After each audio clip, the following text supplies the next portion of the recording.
emotions, what is your personal religion, or is there any type of God to you? Like, is there a purpose, given that we're just sitting on this speck in the middle of this sea of stars?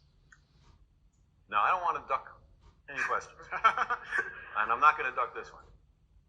But let me ask you, what do you mean when you use the word God? It seems that through the ages, humans have created a mythological framework that has always involved some kind of higher spiritual powers. And as Every human culture. as that goes away, as we know more and more that, and it seems harder and harder to prove that anything might exist like that, where does that leave us? On our own.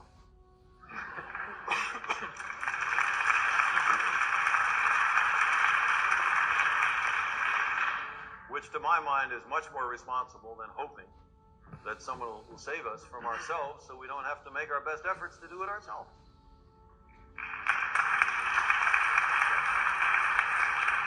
And if we're wrong, and there is someone who steps in and says, okay, that's all right, I'm for that, but we, hedged our bets.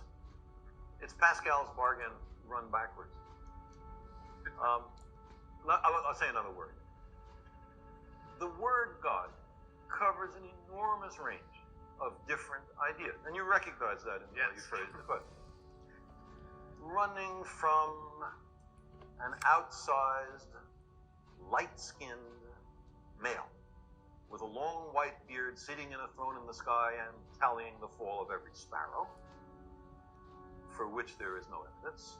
To my mind, if anybody has some, I sure would like to see it. To the kind of God that Einstein or Spinoza talked about, which is very close to the sum total of the laws of the universe. Now, it would be crazy to deny that there are laws in the universe. And if that's what you want to call God, then of course God exists. And there are all sorts of other nuances. There is, for example, the deist God that many of the founding fathers of this country believed in, although it is a secret whose name may not be spoken in some circles, a roi fainéant, a do-nothing king, the God who creates the universe and then retires, and to whom praying to is sort of pointless. He's not here. He went somewhere else. He had other things to do. Now, that's also a God. So when you say, do you believe in God?